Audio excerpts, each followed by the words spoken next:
Muy buenas noches, bienvenidos a Primer Círculo. Tema que muchos están preocupados es, ya fue aprobado el Plan B en el Senado, esta reforma electoral que el presidente propuso después de que no se pudo reformar la Constitución, será promulgada, es decir, firmada por el Ejecutivo muy pronto. 2 de las leyes ya habían pasado por el Ejecutivo, ya están promulgadas debidamente, pero las 4 que restas aún no. ¿Qué viene ahora? ¿Qué viene tanto en el INE, en el Poder Judicial, en la Suprema Corte, en el propio Tribunal Electoral? Entonces, para tratar de entender cuáles son los distintos pasos que vienen, hemos invitado a Arturo Sánchez, quien fue consejero electoral y conoce muy bien estos temas. Arturo, bienvenido. Muchas gracias, Carlos. Federico, qué gusto estar con ustedes. Pues muchas gracias. Vamos a ver primero. El día que se promulgue, una serie de funcionarios del INE pues van a tener que ser despedidos. No necesariamente. ¿No? Depende cuándo promulgue el presidente. Lo que los transitorios del Plan B dicen es que a partir de mayo empiezan a operar ciertos cambios, que son la compactación de las estructuras, el despido de los funcionarios y, desde luego, la edición de un nuevo estatuto del Servicio Profesional Electoral. Entonces, si se promulgara ahora, lo que sí ocurriría es que el secretario ejecutivo deja de ser secretario ejecutivo, el Consejo General del INE nombra a alguien encargado del despacho, propuesto por Lorenzo Córdoba todavía, y empiezan a haber este tipo de cambios. Lo que ocurriría en mayo, si todo procede así, es toda la Junta General Ejecutiva, que son los directores que operan la elección, tendrían que ser modificados o ratificados en su puesto. Ahora, ¿eso les abre una puerta, jurídicamente hablando, de tipo laboral? El secretario ejecutivo ya dijo públicamente, Edmundo Jacobo, que él sí se va a amparar, porque el puesto de Secretaría Ejecutiva lo nombra directamente el Consejo General del INE, y en este caso estaría siendo nombrado por la ley, está siendo destituido por la ley. Entonces, él va a seguir un procedimiento de amparo seguramente. Los funcionarios del INE, del Servicio Profesional Electoral, entran en una dinámica similar porque fueron contratados por un concurso de oposición, una evaluación permanente, y podrían recurrir al Tribunal Electoral en ese mismo sentido. Otros trabajadores seguramente buscarán un camino de ese tipo. Eso le tocaría en primera instancia al Tribunal Electoral del Poder Judicial de la Federación resolver. Entonces, ¿el tribunal le tocaría primero o es la única voz al respecto? Bueno, sería la primera. Seguramente también recurrirán a otras instancias del Poder Judicial, pero el tribunal de que le toca eso, sin duda alguna. Y un poco la estrategia es, así como lo han comentado los mismos miembros del servicio, es hacerlo todos, en toda la República, son muchas gentes, y que, bueno, finalmente los jueces se irán pronunciando de diferentes maneras hasta que se atraiga el caso y diga, bueno, esto se va a resolver de esta manera. Pero el otro lado es, ¿qué pasa en la Suprema Corte? Bueno, eso es importante que lo menciones, Carlos, porque tú dijiste ahorita, pronto se va a promulgar. Pues ojalá sea así. Pero el presidente podría tardarse algún tiempo en promulgar la ley. Lo que va a ocurrir es que los recursos ante la Suprema Corte, que tienen 2 sentidos. El fundamental es decir, el procedimiento parlamentario con el cual se aprobaron estas leyes fue incorrecto, en consecuencia suspende todo el Plan B. Eso es, o sea, hay reglas de cómo se deben de aprobar las leyes, y bueno, en este caso fueron mucho más rápidas de lo que debía haber sido, ¿no? Esa es la crítica famosa de que los diputados ni siquiera tuvieron el tiempo para leer. Ya no digamos que no lo leyeron, no tuvieron el tiempo para leer las más de 300 páginas que contenían. Llegó el paquete a las 11 de la mañana y en la tarde lo estaban votando. Y hay procedimientos, tienen que reunirse en comisiones, tienen que hacer una primera lectura, una serie de pasos explícitos que la ley dice, que en este caso no se cumplió. En efecto. Entonces, eso se le regresa a la Cámara de Diputados y puede volver a empezar. Sí, ahí el problema va a ser el tiempo.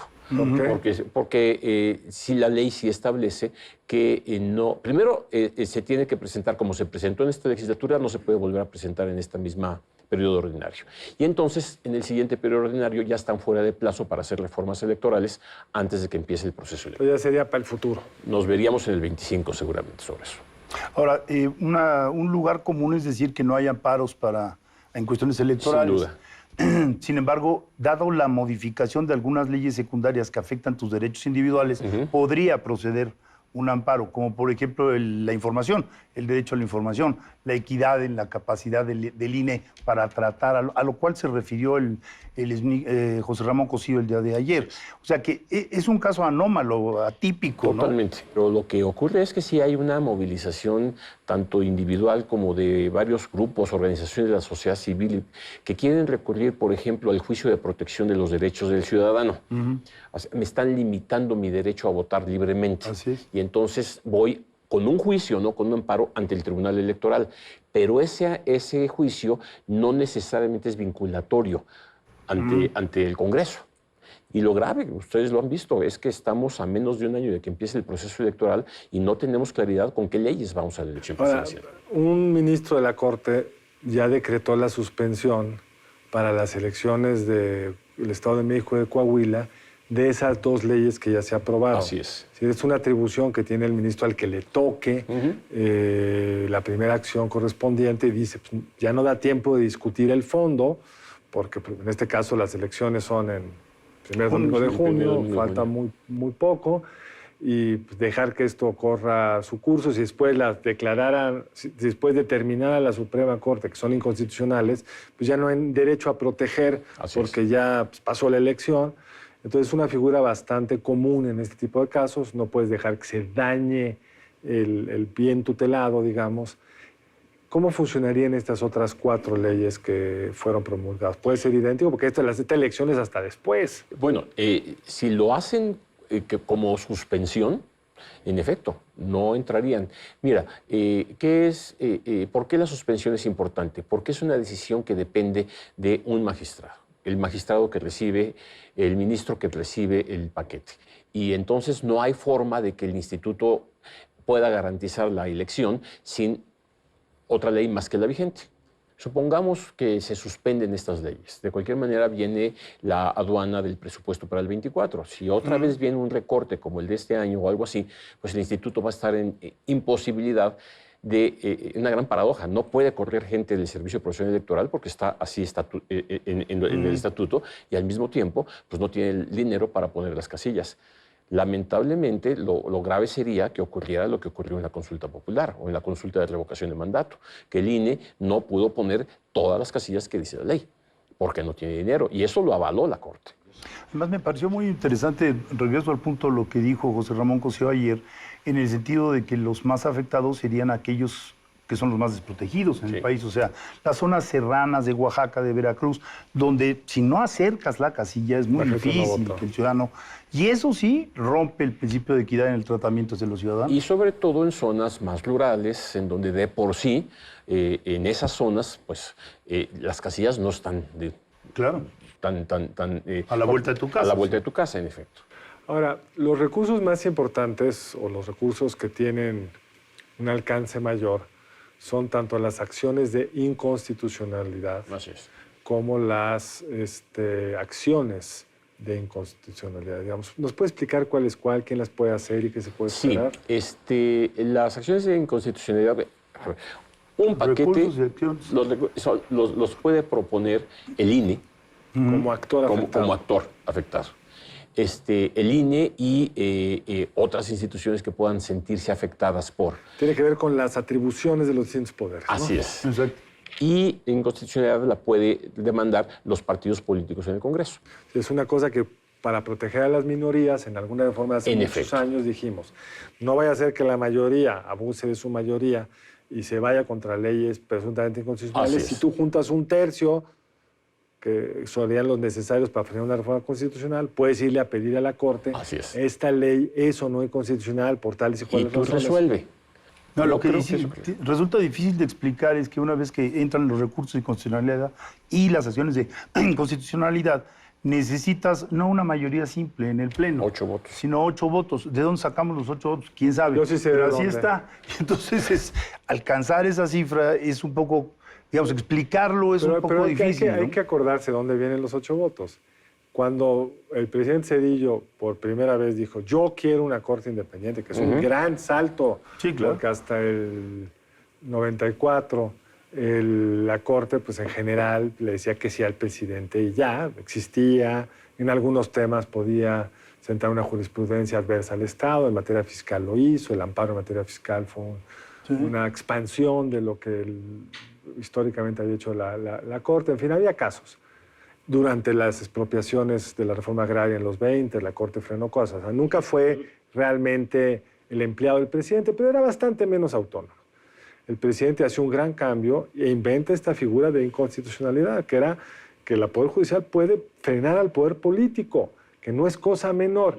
Entonces se protegió con esto. Bueno, si va a ser así, que no sea por mayoría simple, es decir, por 6 de los 11, como es en todos los lugares del mundo, que es lo que es para nuestro caso muy raro, y acabas en una cosa absurda. En un limbo. Y es por eso que 4 ministros de la Corte son suficientes para determinar, y ha pasado, que la mayoría dice es inconstitucional, pero 4 dicen que sí, y es suficiente para... No, pero en la eléctrica fue peor, porque 8 dijeron que era inconstitucional, pero lo dijeron por razones distintas.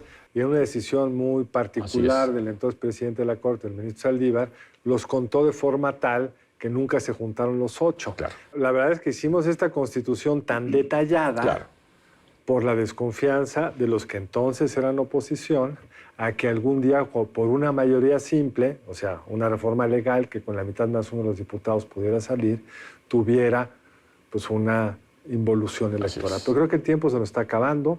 Nos quedan 2 minutos. ¿Cómo querrían cerrar? Bueno, yo creo que deberíamos de pensar más bien, o que Arturo nos ayude a explicar los plazos que vienen, que cambian dependiendo de si el presidente promulga, no promulga, qué tiempo le queda a los ciudadanos y organizaciones, en fin, todo lo que viene. A ver, un punto que no quisiera dejar de mencionar, para el INE. Para el INE ahorita lo más importante es, además de que se están nombrando a el consejero, va a ser consejera presidenta, según así dijo el mandó el tribunal, y 3 consejeros más, 2 hombres y una mujer, para lograr la equidad de género. En ese sentido, el proceso va en marcha y hay que respetarlo.